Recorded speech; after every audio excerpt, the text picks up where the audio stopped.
Lesson number 196, Surah An-Naml, ayah number 27 to 44. Now what happened? When Sulaiman a.s., he hears this from the bird, قَالَ, he said, سَنَنْظُرُ, we will see, أَصَدَقْتَ, whether صَدَقْتَ, you have been truthful, أَمْ كُنْتَ, or you have been مِنَ الْكَاذِبِينَ, of those who lie. Sulaiman a.s.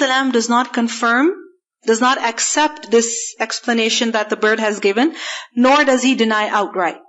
He doesn't say, oh, okay, so where are they? How many are they? He doesn't take any interest in it. He doesn't get upset by the fact that he didn't know about them, right? He doesn't confirm, and he doesn't even deny. He doesn't say, oh, stop lying and stop making up the story just to save yourself. No. We will find out ourselves. We will investigate whether you are truthful or you're making this up or you're lying. He doesn't make a hasty decision. Now, this is exactly what we should do also. That, especially when a person is in a position of authority, if a situation, if a case is brought forth, then don't make a decision until and unless you have heard both sides of the story. Don't believe, one version that has been reported to you, that has been narrated to you with tears or with excitement. No. Don't confirm, don't deny, unless you've heard the other side of the story. So Sulaiman a.s. doesn't confirm what the bird has told him unless he finds out for himself. And how does he find out? He says, idhab, go. Bikitabi, with my kitab. Kitab over here gives the meaning of maktub, that which is written. Alright? Not book, but over here it means letter. So take my letter, hada this. So Sulaiman a.s. wrote a letter. To who? Addressed to the queen. Hada this, fa'alqih. Then throw. Meaning deliver. Alqih. Alqih means you throw, you deliver. And ha at the end is a pronoun. It meaning the letter. So deliver this letter ilayhim to them. Summa then tawalla anhum. You turn from them, meaning you leave them. You stay on the side. But don't go away, don't come back. Fanzur, then look. Mada yarji'un. Mada, what is that which yarji'un, they return. Meaning, how is it that they return to each other? In other words, what do they discuss amongst themselves? What do they respond to us with? See what their reaction is, in other words. Alright? Now, Sulaiman a.s. could have sent the letter with somebody else. But why does he send the letter with the bird? Why? Because the bird is the one who gave this news. And Sulaiman a.s. is testing whether the bird was truthful or not. Correct? And then we see that based on the reaction that he will receive from the letter, Sulaiman a.s. will know whether this kingdom even exists. You understand? So, اذهب بكتابي هذا فألقه إليهم ثم تولى عنهم فانظر ماذا يرجعون. See what their reaction is. Exactly. The bird couldn't just make something up in response to the letter. Alright? Now, notice over here. Sulaiman a.s. hears about this nation. What is his concern? He sends a letter to them.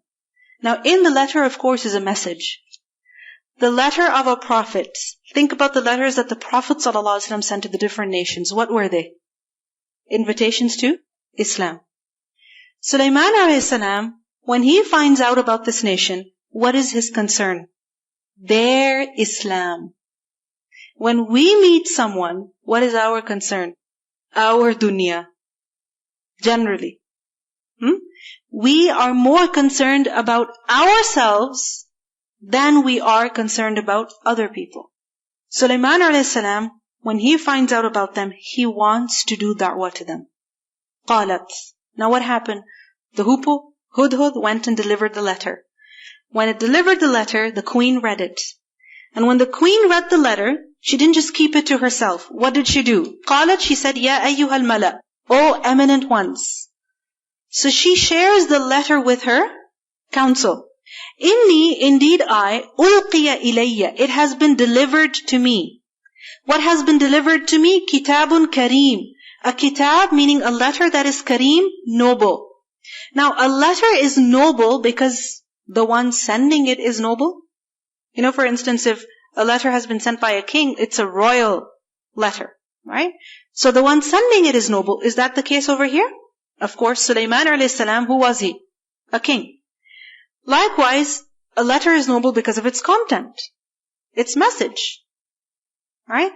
Another reason why a letter is noble is because it's sealed with a royal seal, meaning it is authentic. This is why people said that whoever sends a letter to somebody but they don't sign it off, they don't put their seal, their stamp, meaning their name on it, they don't sign it off properly, then they have humiliated the person whom they have sent the letter to. You understand? Like an anonymous letter. Okay? This is in a way insulting the other person, that you're not even worth as much as this, that I should tell you that I am the sender. Alright? So please, when we do leave notes for other people, emails also, don't create anonymous accounts. Alright?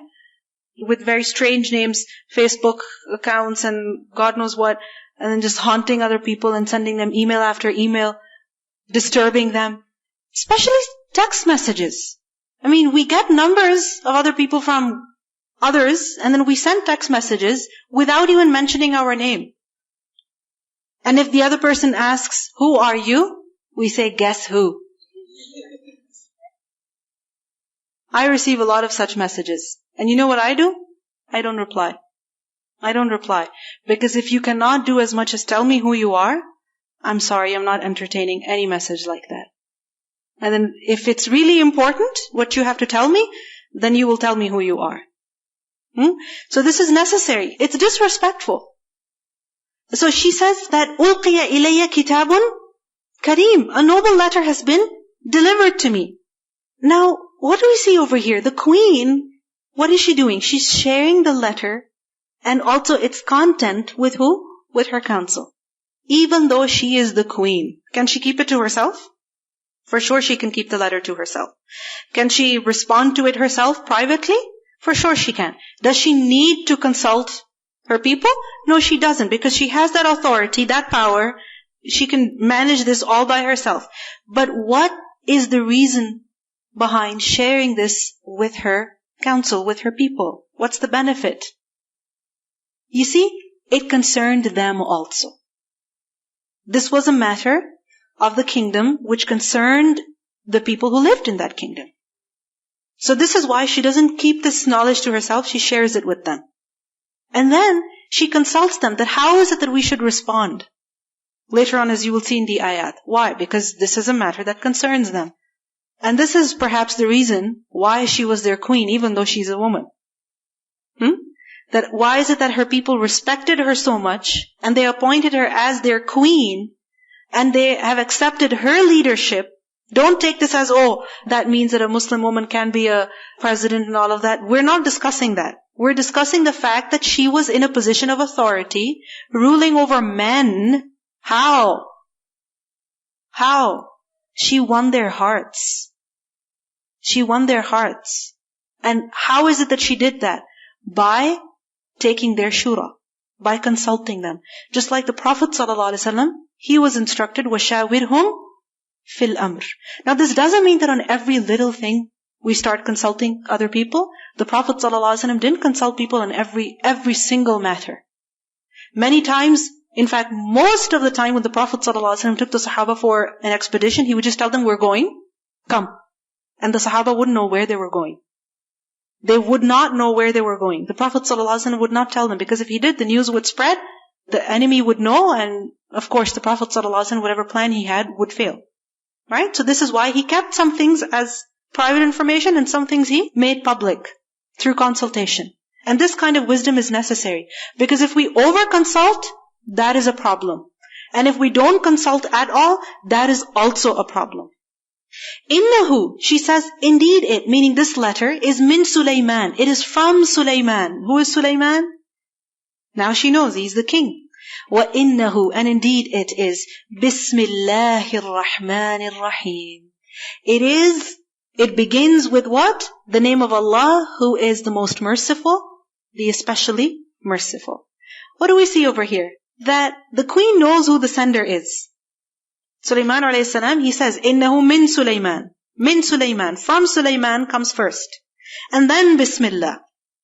You understand? Min Sulaiman first, and then Bismillah. What's the reason? How come in the letter Bismillah was not first? Why? Why is it that he put his name first? For the purpose of knowing, right? Identification. Because if the queen read Bismillahir Rahmanir Rahim, she would say, oh, who's this Allah? And what is Ar-Rahman? And what is Ar-Rahim? She would get angry and agitated.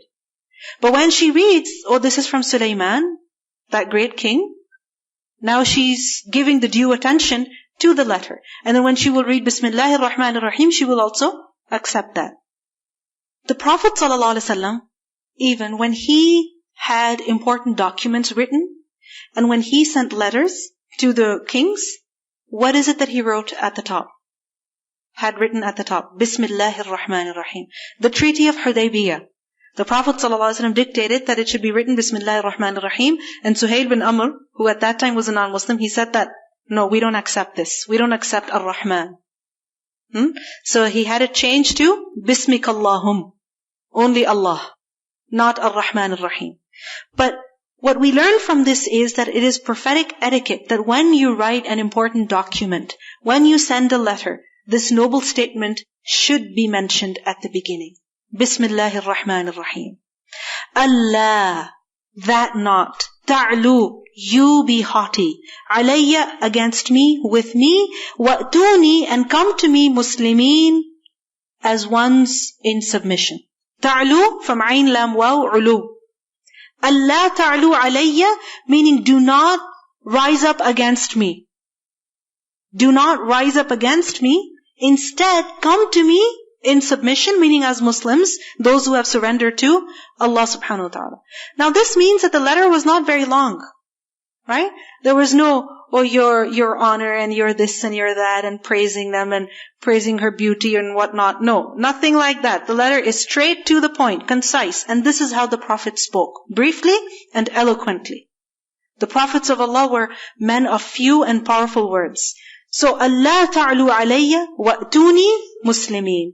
Qalat, she said to her people, Ya ayyuhal mala, O eminent ones, aftuni, advise me. Aftuni from ifta. Fatwa. What is fatwa? A solution, right? To a complicated situation, a complicated matter. That you don't know what to do, so you seek a verdict. And that verdict is meant to be a solution. But are you forced to accept it? No. So, aftuni.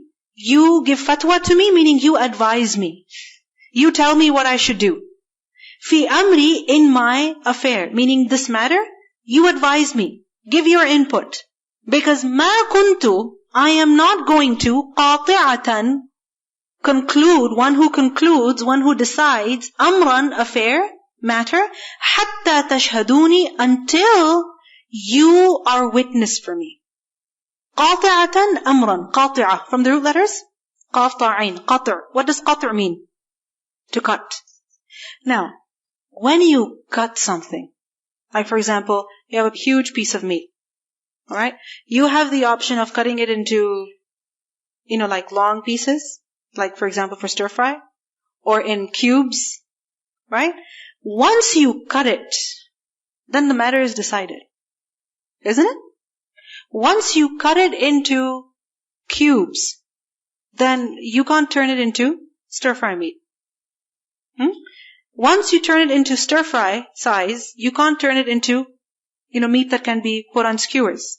Once you've cut it, you've decided it. This is why before you cut it, you better know what you're doing. Isn't it? Because then you cannot reverse. So, قَاطِعَةً أَمْرًا, قَطْعُ الْأَمْرِ is to decide something. Final decision concerning something. Alright?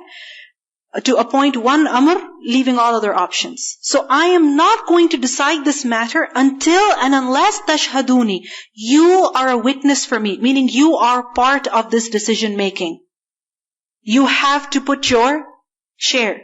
I'm not doing this myself. Amazing. A queen is saying this to her council. She's taking their shura, and this is the reason why she has their support. Because people who consult others, then what happens? They have supporters. And people who decide things by themselves, then they are left alone. They are left alone. And you will see this even in your family. Even in your family.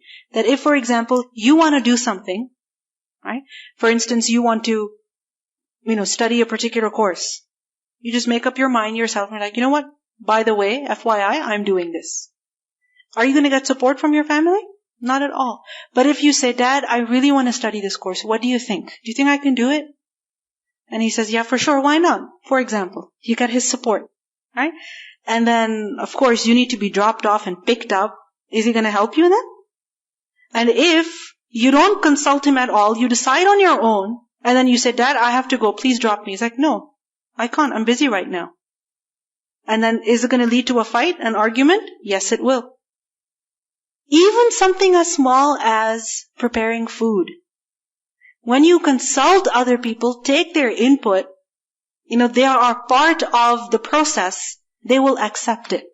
Recently I was reading this article that why is it that children these days are so picky when it comes to food? Why are they so picky? Because first of all, they don't even know where food has come from. They have no idea what food is. No idea. Because it's just prepared and put in front of them. Right? They just have to do the eating.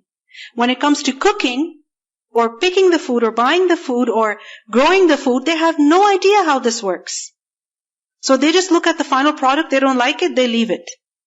So once they are part of the process, and this is what they suggest now, that when it comes to even groceries, take your children along with you. When it comes to preparing food, have them wash the vegetables, have them cut. Get those knives that are safe for children and include them in this. This is something very small. Think about it. If your mother still buys clothes for you, do you disagree with her choices sometimes? For sure. She'll buy a pair of pajamas for you, you'll never touch them. Why? Because the print is horrible. Even in bed, you're never going to wear it. You don't like it. Right? But if you bought those pajamas with her, you chose one color instead of the other, she took your suggestion, your input, are you going to be more excited to wear those pajamas? Yeah, so much so that you'll even wear your pajamas under your abaya. Right? So, this woman is amazing. She takes her shura and she insists, you must give me your opinion. I am not making a decision except with your input. قالوا, they said, نحن, we are ulu quwwatin. We are possessors of strength. We are powerful people. وَأُولُو, and possessors of بَأْسٍ شَدِيد. Ba's, military, might, and shadid, severe. Meaning we are strong people and we know how to fight. We are hardy in war. We are great warriors. We are brave and firm in battle. وَالْأَمْرُ إِلَيْكَ, but the command is yours. Meaning the final judgment rests with you. فَانْظُرِي, so look, and this ya at the end is for female. فَانْظُرِي, so look, مَاذَا, what is that? تَأْمُرِينَ, you order. تَأْمُرِينَ, again the ya nun at the end is for female. What is it that you order? What is it that you command? What is the council saying? We are at your service. If you want us to fight against Sulaiman, we can do that. But if you don't want to fight, that is also something that we will accept. Now, what do we see? This nation is no ordinary nation. People who are, hardy in war, in battle. But still, as a woman, she is ruling over them. And they give their suggestion indirectly that, we should go fight. And they say that if you want us to fight, we can fight. We are capable of doing that. But it's up to you. Whatever you decide, we will do that. قالت, she said, Innal muluk, indeed kings, plural of malik. Muluk is the plural of malik. Kings, إِذَا دَخَلُوا قَرْيَةً, when they enter a city, when they enter a town, a population, what do? أَفْسَدُوهَا, they ruin it. They destroy it. أَفْسَدُوا, from أَفْسَدَ, fasad, to corrupt, cause decay. If a king attacks a city, what is he going to do to that city? He will ruin it. He will destroy it. وَجَعَلُوا, and they make أَعِزَّةَ أَهْلِهَا, أَعِزَّةَ, honored ones, plural of the word aziz. The honored people, أهلها, its inhabitants, meaning the people who are honorable in that city, the wealthy, people with power, people of some authority, they are made into adillah. Those who are humbled, plural of dhalil, humiliated. Why? Because they're the main targets, right? Aren't they the main targets? People, for example, in the government, people in any government position, or people in the army, or people in the Air Force, so much so that even their relatives are, they become targets. وَكَذَلِكَ يَفْعَلُونَ. And that is what they do. History is a testament to that. This is a fact. Now, over here we see that the queen, she doesn't know who she's dealing with, right? She doesn't know who Sulaiman a.s. is, meaning how much power he has, how strong he is. So she's very wise in what she's saying, that even though her people are willing to fight, right? But what does she say? That the outcome of war is never pleasant. It's never pleasant. It's never beautiful. So she wants to avoid war. Why? Because war, what does it do? It ruins lives. It ruins businesses. It ruins families. Livelihood. It's traumatizing. Traumatizing in every respect. This is why we see that when the Prophet ﷺ went to Makkah to do Umrah, and the mushrikeen didn't allow that, and instead they came outside the city, they sent a group of their people armed with weapons. Basically, it was an invitation to fight. The Prophet ﷺ, he avoided confrontation. He avoided war. He did his best to avoid war, and that's exactly what happened. Easily a war could have broken out, but the Prophet ﷺ did not like that option. Because first of all, they had gone for Umrah, and secondly, war had consumed both parties. Up to that point, so many battles had been fought. So war, the outcome of that is never beautiful. So we see that the queen is inclining towards sulh, towards some kind of compromise, even though that is difficult. She is basically being told, Sulaiman a.s.'s message was that you come, alright, and you should be under my rule. You understand? You should be under my rule. So either you come willingly, or we will come and fight you. Alright? Now, firstly, we may wonder, why did Sulaiman a.s. even do that? Why didn't he just let them live? Because you see, Sulaiman a.s. was a prophet of Allah. Alright? And a prophet of Allah is not just to live his own personal life or his own happy life with his believers and followers. He is supposed to take that message to who? The rest of the people. So because he was in a position of honor, alright, in a royal position, this is why he invited a queen to Islam. Alright? This was not an invitation to war. If you look at the letters that the Prophet ﷺ also sent, what was the message?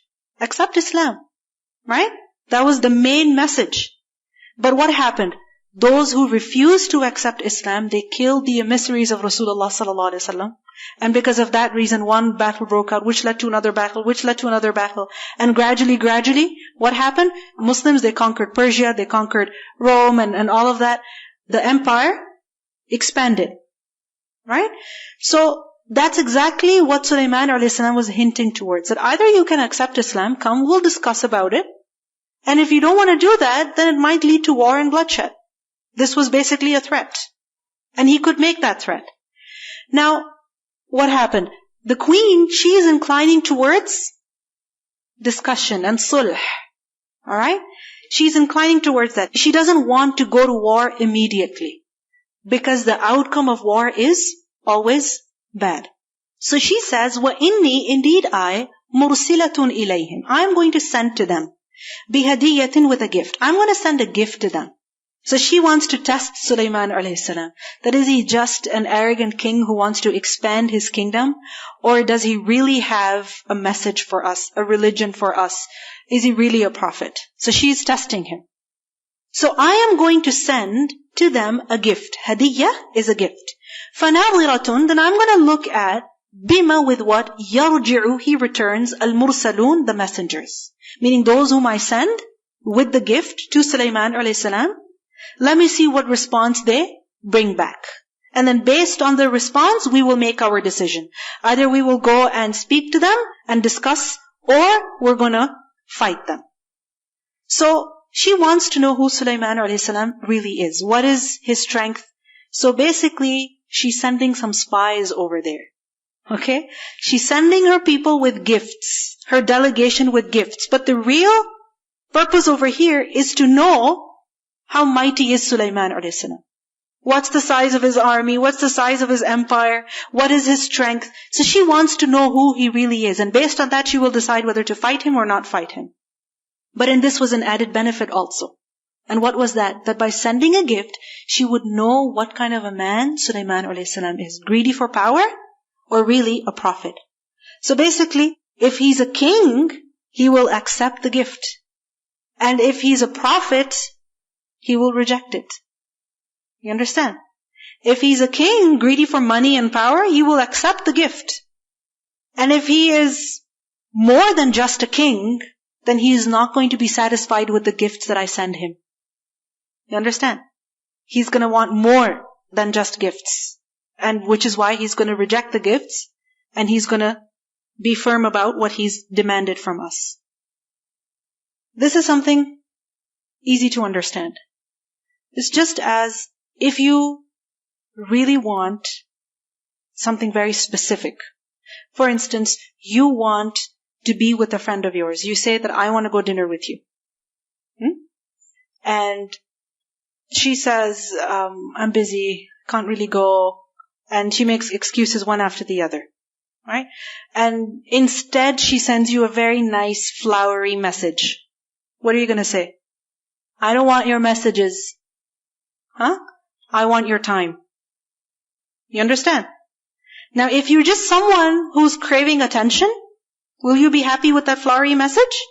You'll be happy because you're just craving attention. Okay, it's not her time. Well, I got her nice message. Every day I get a nice message, a flowery message. But if it's not attention that you're craving, you want the person. You understand? You want the person. You want their time. You want their company. Then what are you going to insist on? What are you going to insist on? Their time, their company. Right? So this is what the queen is doing. She's testing Sulaiman alayhi salam. فَلَمَّا then when جَاءَ Sulaiman, he came to Sulaiman. Who came to Sulaiman? The delegation of the queen, the emissaries of the queen. When they came with all the gifts, قَالَ Sulaiman alayhi salam said, أَتُمِدُّونَنِي تُمِدُّونَنِي, you are providing me from imdad, mim dal dal. Right? Madda, to extend. Imdad is to give reinforcements, to provide basically. So are you providing me bimalin, with money, with wealth? You're giving me wealth? Fama, but then that which atani Allahu, Allah has given me, khayrun, is better, mimma, than that which atakum, He has given you. In other words, I have money already. Allah has already given me plenty. I have no need of your wealth. Bal antum, rather you are, bihadiyatikum, with your gift, tafrahun, you rejoice. Meaning, I have no need of such a gift. It is only people of the world who rejoice when they receive a gift. Meaning people whose goal is dunya, when they receive a worldly gift, yes, they get very happy with it and they forget their purpose. So they get deceived by these gifts. And I'm not one of those people. So Sulaiman alayhi salam made it clear that he had no need of this bribe. Alright? I am in no need of this bribe. Why? Because I already have money. The purpose of my letter, the purpose of my da'wah was not to take over your lands and to take over your money. No, the purpose was something else. And what is that? Islam. So you can keep your money to yourself. You can keep your gifts with you. I have no need of that. Alright. Now, the delegation of the queen, when they went to deliver all these gifts and this conversation that they had with Sulaiman alayhi salam, in this time, they had a good look at the kingdom of Sulaiman alayhi salam. They understood who they were dealing with. Sulaiman alayhi salam was not just a king, an ordinary king. He ruled over the jinn. I mean, he had birds, armies of birds. Okay? This was something amazing. So, they went back to the queen with all of this information. That firstly, gifts have been rejected. He doesn't want money. There's something else. That is his goal and that is his message, his da'wah. And secondly, there's no way we can fight him. There's no way we can fight him. Can you imagine fighting a jinn army? Like seriously. Can you imagine fighting a bird army? No winning over there. Right? Now, just something before we continue, that Sulaiman alayhi salam, he was offered a gift. And he rejected the gift. Why did he reject it? Because it wasn't just a gift, it was a bribe. Now money can very easily put people in fitna. It can very easily make people quiet, make people greedy. make people change the truth, change the facts, very easily. People can be persuaded to leave what they believe in. How? With money. For example, if there's a very serious case and there's some witnesses, and if those witnesses are brought, then the guilt will be established, and those witnesses are told by the criminal party that, we'll give you this much money. Just don't show up. Doesn't it happen? Don't you see this in movies? Huh? Bribing judges, bribing witnesses, this is something so common. People know the truth, but just because they've been given a good financial big gift, they will not support the truth anymore. Likewise, it happens with people who have knowledge of the deen. Sometimes they are paid to change the deen. And this is the reason why we see that scholars of the past, when they were offered to accept a position of authority, they refused. Because they were basically being bought. Imam Malik, he was abused, tortured, because he refused to give a certain fatwa. Imam Ahmad ibn Hanbal, even he was persecuted because he refused to change his opinion on something. Right? So, a person really has to be careful when gifts are given to them, when money is given to them. It should not change us. It should not corrupt us. So Sulaiman a.s., he's not affected by the gift. Irji' ilayhim. He says, go back to them, go back home. He says to the delegation of the queen, go back home. فَلَنَأْتِيَنَّهُمْ. We will definitely come to them. بِجُنُودٍ. With armies. لَا قِبَلَ لَهُمْ بِهَا. لَا not قِبَل. Any power, lahum for them, biha for it. Meaning we will bring such armies that you will not be able to face. لَا قِبَلَ لَهُمْ. قِبَل basically means that which is in front. That which you're facing, you're fighting, you're dealing with. Alright? And qibal is also used for power, ability. La qibala lahu bihi means he has no power over it. He will be unable to resist it. So in other words, they will have no power to match our armies. It's definitely a lose-lose situation for them. وَلَنُخْرِجَنَّهُمْ. And we will expel them. مِنْهَا from it أَذِلَّةً. As those who are humiliated. وَهُمْ صَاغِرُونَ. And they will be debased. This is basically a threat. Sulaiman a.s. is saying that, okay, if you don't want to discuss the message that I sent to you, then fine. If you want to fight, go ahead. But remember that if you dare to fight us, then this is what the result is going to be.